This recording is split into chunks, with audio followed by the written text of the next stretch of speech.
할렐루야. 다손이 매일 묵상 요한계시록 바르게 알기 99번째 시간 마지막 시간입니다. 마라나타란 제목으로 오늘 묵상 함께 하겠습니다. 본문은 요한계시록 22장 16절에서 21절인데요. 20절과 21절을 읽겠습니다. 이것들을 증언하신 이가 이르시되 내가 진실로 속히 오리라 하시거늘 아멘. 주 예수여 오시옵소서. 주 예수의 은혜가 모든 자들에게 있을지어다. 아멘.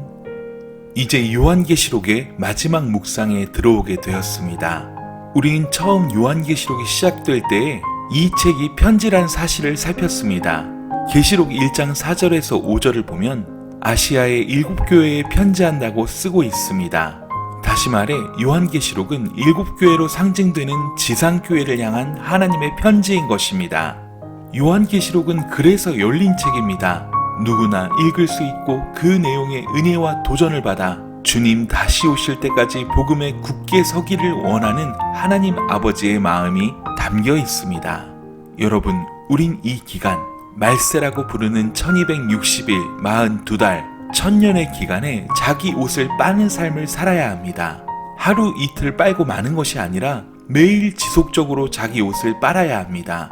예수 그리스도의 보혈의 피로 진리의 말씀으로 자기 옷을 빠는 사람만이 생명나무로 나아갈 수 있는 것입니다. 이 지속성, 변함없는 성실성만이 우리를 지켜줄 것입니다. 신앙은 바로 이러한 성실함과 지속성으로 인하여 꾸준히 올바르게 성장해 가기 때문입니다. 이를 꼭 마음에 새겨두십시오. 이제 요한계시록의 마지막 말씀을 쓰고 있는 22장 16절을 보겠습니다. 여기서 또다시 반복해서 하는 말씀이 있는데요. 뭐라고 말씀합니까? 나 예수는 교회들을 위하여 내 사자를 보내어 이것들을 너희에게 증언하게 했다 라고 말씀하십니다.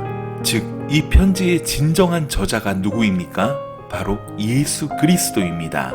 이 복음은 열려져 있는 책입니다. 믿음으로 반응하는 사람들이라면 누구나 읽을 수 있고 그 속에서 생명을 얻고 더 풍성하게 되는 그런 책입니다. 그런데 이 책은 예수 그리스도께서 사자를 보내셔서 증언하게 하신 것입니다. 그 사자들 중 하나는 요한계시록에선 사도 요한입니다. 66권의 성경에서 우리가 아는 수많은 주님의 사자들이 등장하고 있는 것입니다. 그래서 성경 전체의 주인공이 예수 그리스도인 것입니다. 하나님 나라인 것입니다. 이것을 명확하게 기억하십시오. 자, 그렇다면 지금 이 편지의 1차 독자들은 어떤 상황입니까? 박해로 말미암아 극단적인 고통 가운데 있었습니다. 이 교회들에게 주님은 무엇을 말씀하시고 싶은 것입니까? 쉽게 생각해 보겠습니다. 교회들을 위해서 하신 말씀이 위로이겠습니까? 아니면 그렇지 않아도 고난당하는 교회에 절망의 메시지를 전하는 것이겠습니까? 부정적인 것처럼 보이는 말씀이 있을 수는 있겠습니다. 그러나 결국 주님이 하시고 싶은 말씀은 끝까지 승리하는 그리스도인이 되라는 것입니다. 그래서 요한계시록의 핵심은 끝까지 인내하고 믿음으로 승리하라는 것입니다. 그런 교회들에게 하나님은 거룩한 신부로서의 교회의 영광스러운 모습을 보여주시는 것입니다. 우린 요한계시록을 통해서 지상교회의 정체성이 전투하는 교회라는 사실을 분명하게 깨닫게 됩니다. 그 전투는 영적 전쟁입니다. 그러나 그 영적 전쟁은 백병전의 양상을 띠고 있습니다. 세상에 대한 세계의 7심판 시리즈는 본류가 아니라 지류입니다. 이 세계의 7 시리즈는 심판의 임박성과 회개로 초청하기 위한 처방입니다. 그러나 그것이 정말 주님이 하시고 싶은 말씀이 아닙니다. 이런 심판이 주된 메시지가 아니라 교회의 영광과 승리가 교회들에게 주시는 핵심 메시지란 것입니다. 그런 가운데 교회가 살아내야 할 삶의 모습을 다양한 각도에서 말씀하고 있는 것입니다. 교회는 이 어려운 시기를 믿음으로 인내하며 순결한 신부로서의 삶을 살아야 합니다. 그런데요, 그런 교회들에게 하시는 말씀이라고 하시면서 나는 다윗의 뿌리요 자손이니 곧 광명한 새벽별이라고 말씀하십니다. 나는 누구입니까? 예수 그리스도를 지칭하는 말입니다. 아직 복음을 올바르게 알지 못하시는 분들은 정확하게 예수 그리스도를 배울 필요가 있습니다. 그렇다면 예수 그리스도는 누구입니까? 다윗의 뿌리란 말씀은 천지를 창조하신 하나님이란 말씀입니다. 태초 이전부터 존재하셨던 하나님은 다윗의 뿌리가 되십니다. 처음과 나중이라고 할 때 그 처음에 해당되는 분이란 말씀입니다. 요한복음에서 주님은 태초에 계신 말씀에 대해서 이야기한 바 있습니다. 그때 그 말씀은 태초 이전에 존재했고 태초의 창조에 함께 하셨던 예수 그리스도를 지칭하는 것이었습니다. 바로 여기서 다윗의 뿌리란 말씀은 그것을 가르쳐 주시는 것입니다. 이것은 창세기 1장 26절에서 말씀하셨던 내용입니다. 하나님이 이르시되 우리의 형상을 따라 우리의 모양대로 우리가 사람을 만들고 그들로 바다의 물고기와 하늘의 새와 가축과 온 땅과 땅에 기는 모든 것을 다스리게 하자 라고 말씀하십니다. 이때 사용된 우리는 성부 하나님, 성령 하나님, 성자 하나님을 지칭하는 것입니다. 1장 2절에서 하나님의 영이 수면 위에 운행하셨다는 말씀은 성령을 말씀하시는 것입니다. 그러니까 다윗의 뿌리란 말씀은 다윗이 존재할 수 있었던 바로 그분, 즉 하나님이란 것입니다. 우리가 계시록 5장 5절에서 다윗의 뿌리가 이기었다고 하셨을 때 그 다윗의 뿌린 예수 그리스도를 지칭하는 것이 아닙니까? 그러므로 주님은 다윗 이전에 존재하신 알파 곧 처음이신 주님이란 것입니다. 그러나 그게 끝이 아닙니다. 그러면서도 다윗의 후손이란 것입니다. 이것은 요한복음에서 태초에 계셨던 로고스와 세상 죄를 지고 가는 하나님의 어린 양으로 오신 예수 그리스도를 양면적으로 표현한 것과 같습니다. 성경은 다윗의 후손으로 오실 메시아에 대해서 풍성하게 말씀합니다. 이사야 11장 1절에서 이새의 줄기에서 한 싹이 나며 그 뿌리에서 한 가지가 나서 결실할 것이요. 이 말씀은 바로 다윗의 후손으로 오실 메시아를 잘 설명해 주는 것입니다. 이렇게 다윗의 뿌리이시면서 동시에 다윗의 후손으로 이 땅에 오셔서 우리를 구원하신 분이 바로 예수 그리스도이신 것입니다. 그 예수 그리스도가 바로 우리를 위해서 이 땅에 오셔서 피 흘려 죽으시고 우리를 구원하신 것입니다. 자, 그리고 그 다음에 이어지는 표현은 광명한 새벽별이란 표현입니다. 광명한 새벽별은 밤이 거의 끝날 무렵에 나타나는 별입니다. 따라서 이 말씀은 속히 오리라는 말씀의 다른 표현으로 보입니다. 거의 시간이 다 되었다는 의미입니다. 그 광명한 새벽별은 교회, 즉 모든 성도들에게 구원의 빛이신 것입니다. 이 광명한 새벽별은 모든 믿는 성도들에게 희망이신 그리스도를 표현하고 있는 것입니다. 결국 이 말씀은 태초부터 지금까지 존재하신 예수 그리스도만이 우리의 유일한 소망이란 것입니다. 그게 교회들에게 주시는 마지막 말씀인 것입니다. 소아시아의 7교회를 생각해 보십시오. 그 교회들 가운데 건강한 교회가 몇이나 있었습니까? 하나님은 그 교회들에게 이 시대를 올바르게 보고 성도로 산다는 것이 무엇인지를 가르쳐 주셨습니다. 그런 후에 희망을 잃지 말라고 말씀하시는 것입니다. 예수 그리스도가 교회의 유일한 소망입니다. 그리스도를 닮는 것이 성도의 유일한 소망이어야 합니다. 이를 꼭 기억하십시오. 자, 그런 후에 이어서 말씀하십니다. 아직도 기회가 남아있다고 말입니다. 이미 심판의 메시지가 끝나고 최후의 심판의 거룩한 성 새 예루살렘까지 다 보여주신 후에 아직도 기회가 있다고 말씀하시는 것은 무슨 의미입니까? 속히 오실 주님은 아직도 오시지 않았습니다. 그 말은 아직도 기회가 있다는 것입니다. 성령과 신부가 오라고 구원 초청을 하고 있습니다. 이 조합은 조금 이상해 보입니다만 우린 이렇게 이해할 수 있습니다. 신부는 교회를 의미한다는 사실을 우린 잘 알고 있습니다. 그 교회가 말해야 합니다. 뭐라고 말해야 합니까? 오라, 듣는 자들도 목마른 자들도 원하는 자는 값없이 생명수를 받으란 것입니다. 성령께서는 교회를 통해서만 말씀하십니다.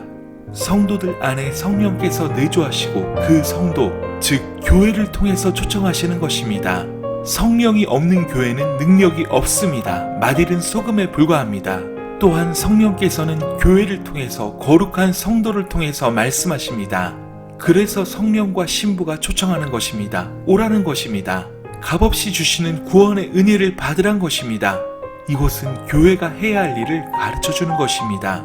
듣는 자도 오라, 목마른 자도 오라고 하십니다. 원하는 자는 값없이 생명수를 마시라고 하십니다. 문제는 원하는 자는 이란 말씀입니다. 듣는 사람도 목마른 사람도 자원하여 오는 사람들은 생명수를 얻게 될 것입니다.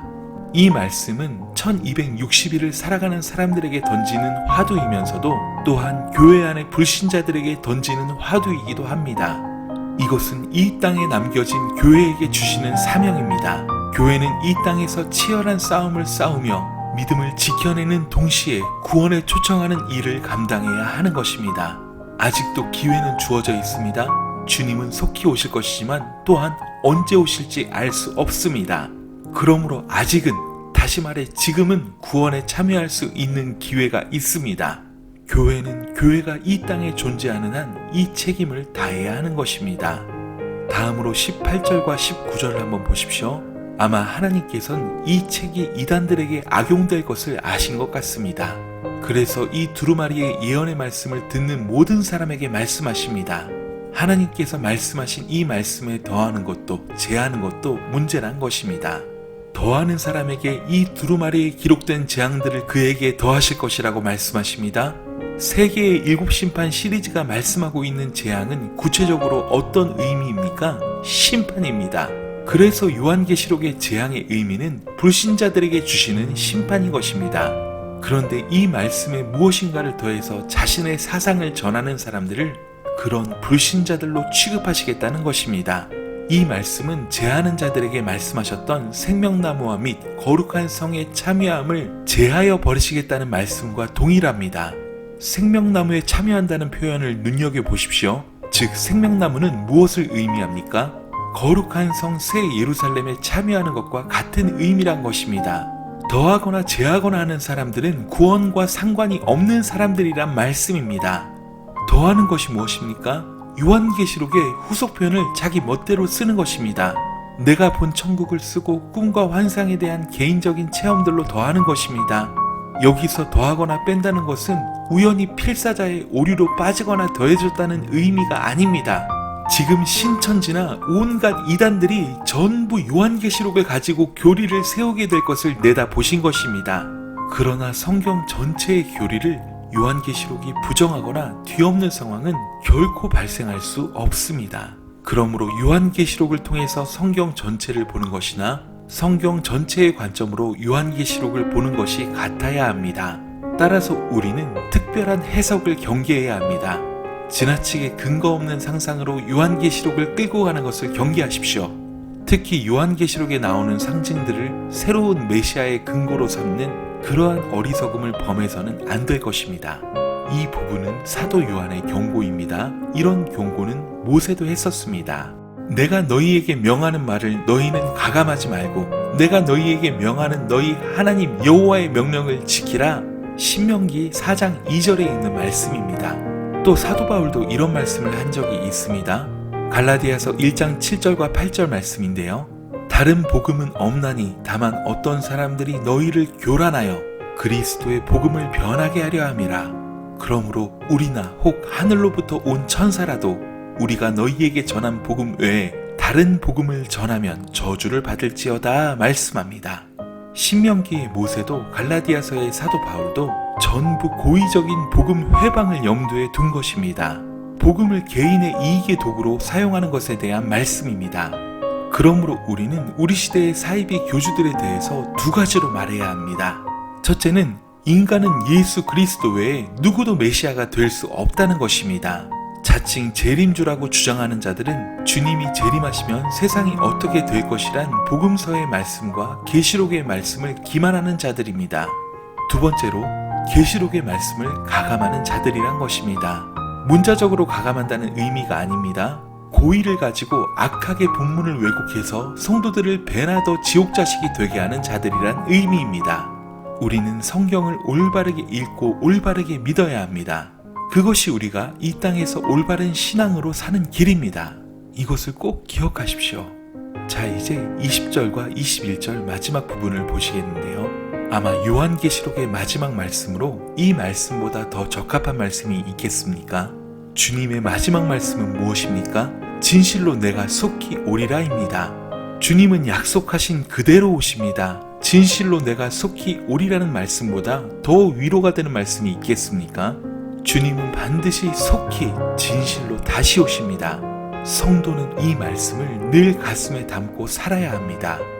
여러분 기억하십니까? 에녹이 하나님과 동행했던 것이 무드셀라를 낳고서부터였다는 사실 말입니다. 무드셀라란 이름의 의미는 그가 죽으면 심판이 온다는 의미였습니다. 그때부터 에녹은 심각한 종말론적인 신앙을 가지고 하나님과 동행하다가 주님이 데려가셨습니다. 아마 에녹은 자다가도 무드셀라가 잘 자고 있는지 확인해야 했을 것입니다. 왜 그렇습니까? 그가 죽으면 심판이 오기 때문입니다. 이런 긴박한 종말론적 신앙은 우리를 건전하게 깨어있도록 인도합니다. 성도는 속히 오신다는 주님의 말씀을 기억하면서 이 땅에서의 삶을 살아야 하는 것입니다. 여러분 아십니까? 초대교회부터 종교개혁 전까지는 교회가 예배를 마칠 때마다 아멘 마라나타 하고 예배를 마쳤다는 것을 말입니다. 이 마라나타란 말은 오늘 본문 아멘 주 예수여 오시옵소서의 아람어 표현입니다. 그런데 종교개혁을 단행하면서 버리지 말아야 할 좋은 전통도 버린 것들이 있는데 바로 이 마라나타의 신앙 고백입니다. 이 종말지향적인 신앙 고백은 요한계시록이 마지막으로 가르치고 있는 소중한 신앙의 유산입니다. 터키의 아르메니아에서 그곳에서 선교를 하시는 선교사님이 아르메니아의 어느 나이 지긋한 할머니 한 분을 축도해 준 일이 있었다고 합니다. 그러자 이 할머니가 이렇게 화답했다고 합니다. 아멘, 주님은 반드시 오십니다. 주님은 빨리 오십니다. 주 예수여 속히 오시옵소서. 아직 이 소중한 진리의 말씀, 이 소중한 유산을 잃지 않고 지키고 있는 귀한 분이 있더란 것입니다. 이분이 이런 고백을 할 수 있었던 것은 아르메니아가 지리적으로 아라랏산 너머에 있어서 5,500m가 넘는 산의 천혜적인 지역 때문에 초대교회부터 간직해온 신앙의 유산을 잃지 않을 수 있었다는 것입니다. 여러분 꼭 기억하십시오. 열려진 요한계시록을 다 읽고 들은 성도들의 고백이 아멘 주 예수여 오시옵소서 라는 사실을 말입니다. 말씀을 올바르게 듣고 그 말씀을 기대하고 환영하는 반응입니다. 주님의 오심을 온 맘 다해 환영할 수 있는 신앙생활, 이는 주님이 기뻐하시는 성도의 신앙생활입니다. 이 신앙은 여러 가지를 함축하고 있습니다. 적어도 주님이 속히 오신다는 생각을 가지고 살아가는 성도는 이 땅이 영원할 것처럼 살지 않을 것이기 때문입니다. 이 땅에서 올바른 하나님 나라의 가치를 구가하며 살 것이기 때문입니다. 그러므로 건전한 종말론은 우리로 주님을 더욱 닮게 만들고 세상에서 빛된 삶을 살게 한다는 것입니다. 요한계시록은 이렇게 20절과 21절을 말씀하며 끝나고 있습니다. 모든 서신들의 처음과 마지막을 장식하고 있는 인사입니다. 주 예수의 은혜가 모든 자들에게 있을지어다. 이 말씀은 축도입니다. 우리는 은혜 없이 살 수 없는 존재들이란 사실을 말해주는 소중한 말씀입니다. 사랑하는 여러분, 이제 계시록을 마무리하면서 그 속에 담긴 수많은 말씀들 다 기억하지 못해도 좋습니다. 그러나 여러분, 날마다 자기 옷을 빨며 주님 오심을 기다리는 건전한 종말론자로 사십시오. 깨어 기도하고 하늘 창고에 쌓는 삶을 사십시오. 하나님은 그런 우리의 삶을 원하시고 기대하시고 계십니다. 이를 꼭 기억하시고 마음에 새기시면서 이 시간 오늘 본문의 말씀을 함께 읽고 요한계시록의 묵상을 마치도록 하겠습니다. 함께 읽겠습니다. 이것들을 증언하신 이가 이르시되 내가 진실로 속히 오리라 하시거늘 아멘 주 예수여 오시옵소서. 주 예수의 은혜가 모든 자들에게 있을지어다. 아멘. 이 마지막 시대를 오직 예수 그리스도의 다시 오심을 바라보며 믿음으로 승리하는 저와 여러분 되시길 간절히 소원합니다. 마라나타, 강하고 담대하세요. 사랑하고 축복합니다. 샬롬.